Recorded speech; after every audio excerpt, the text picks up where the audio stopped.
Faris nggih. Lan sedaya kemawon para kadang.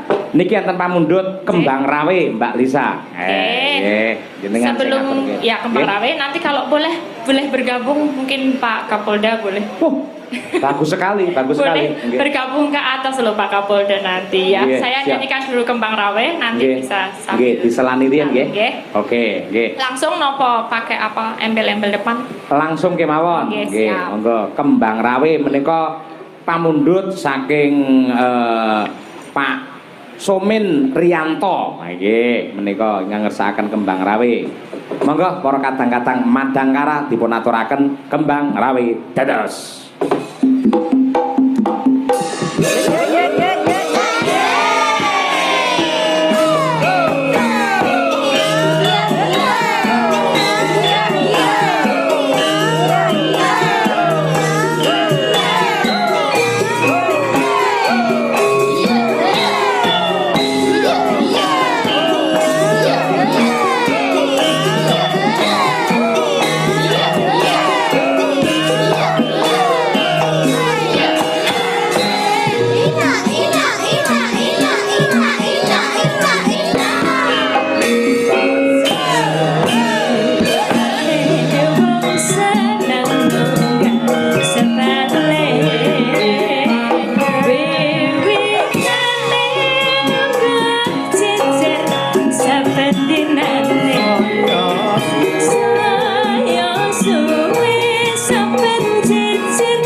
matur Mbak Rawe, Mbak Lisa. Nggih.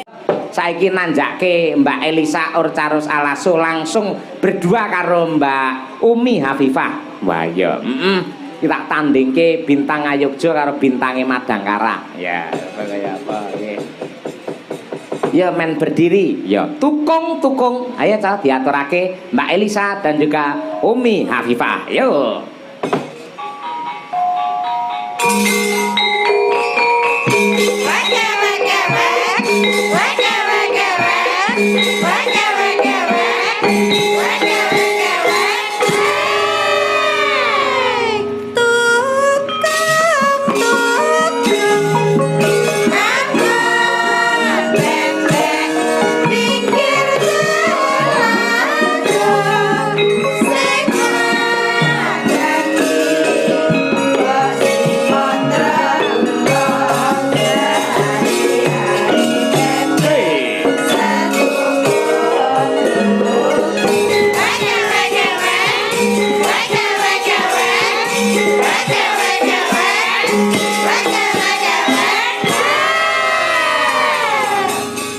Sugeng dalu, sugeng enjing Mbak Elisa Urcarus.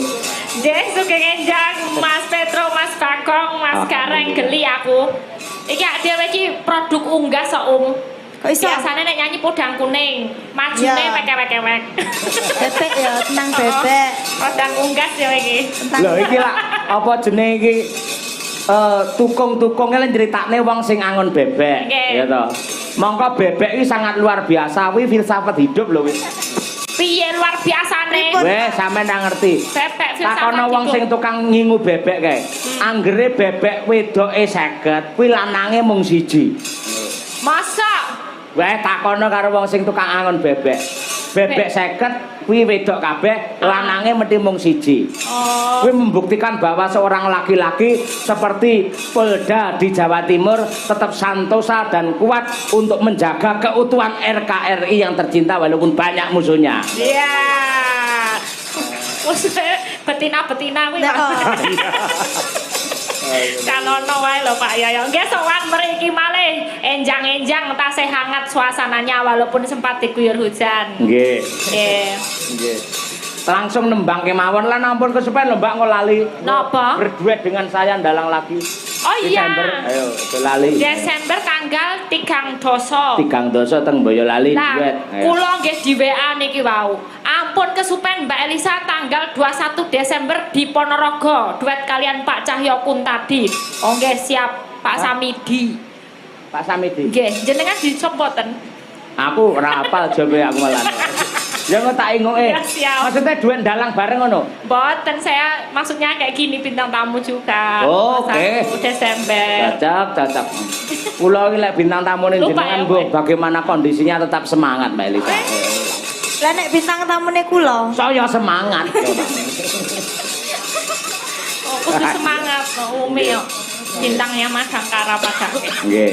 Men marem sing padha lenggah ya diaturake. Ya kuwi sing dinteni iki mesti Umi ya podang kuning. Nah, Nggih. Ning coba dikolaborasi, diduetke karo Mbak Elisa Urcarus Alasu coba kaya apa? Ya, sapa ngerti lek engko Umi saya ketularan kesuksesane Mbak Elisa, Amin. saya akeh penggemar iso tekan ngendi-endi. Amin. Ayo, ngono kuwi. Ya sampean sing miwiti, ayo sing nom di nei dalan dhisik. Ayo, Umi Hafifah. Ayo. Ya, Natian wujud temong peksi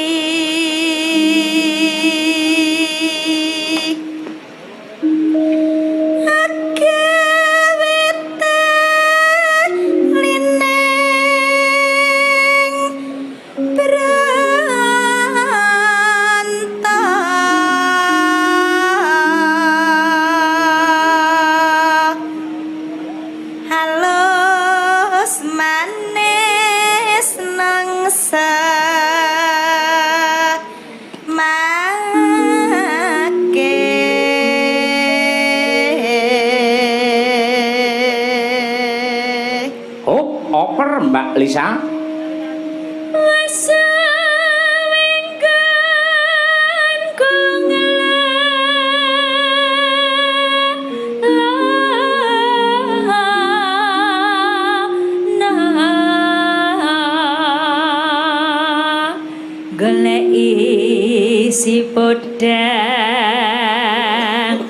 jenar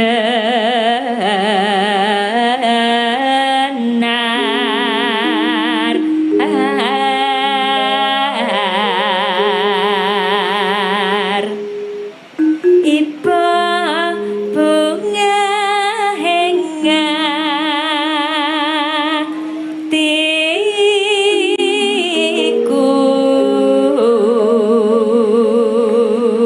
Oh, Umi tutup nduk. Nyanding bisa dadi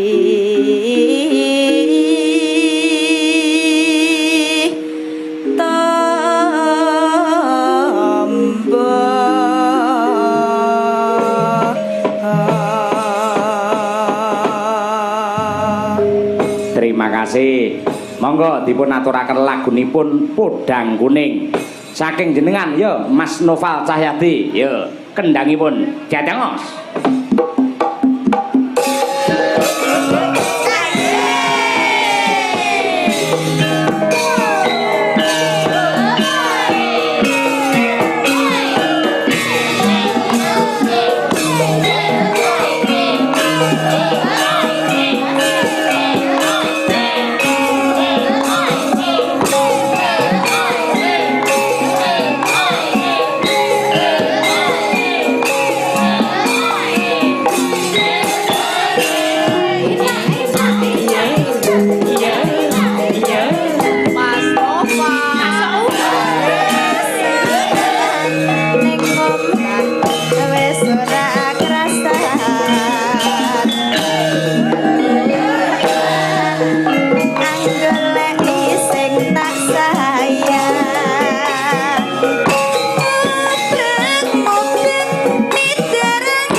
Gendong Umi iso istirahat, Mbak Lisa tetep mriku. Oke, siap.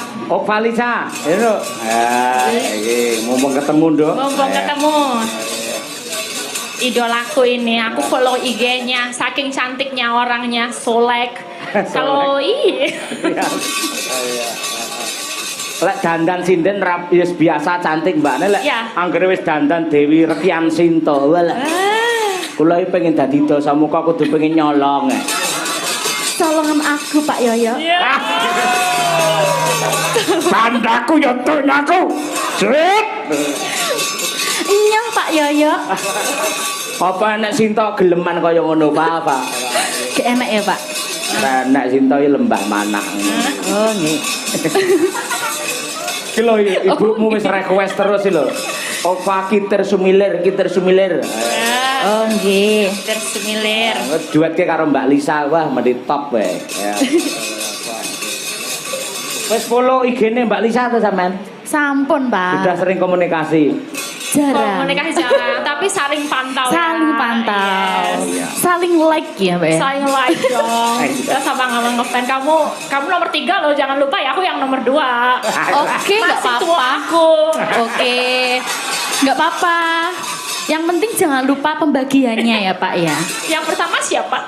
Bu Kesi, bukan dia, Sinan. Pokoke iki anu apa ki wong siji rong dina. Bu Kesi iki Senin Selasa. Engko Rebo Kamis ki Elisa. Jumat Setu ki Okva. Minggu tak ngene pijet ngono lho. Wah kaya ya ae. Tenan ae. Elak tenan. Ya coba cah loro. Wah, engko ya nek anune lho Pak, nek jaiponge sithik ning arep Mbak Nopal ki ngerti. Awakmu kudu ya berekspresi nyatane ya jurusan tari cara Bali ya iso, cara Sunda ya iso, cara Solo wis dimamah. Nggih. Mangga dipun aturaken Kitir Sumilir karyanipun Ki Gedhuk Seswantara Kediri. Yo. Iya. Madang Karang, entekno Mas Nopal. Iya. Bangka.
Sadayanya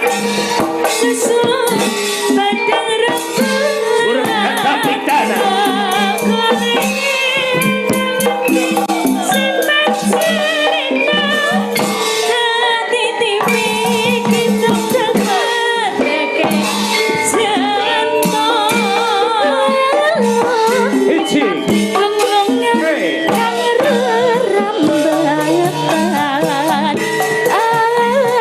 Sorok, sorok, rakyat.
jaranane piyayi Kediri delalah jogete ya jaranan Kediren.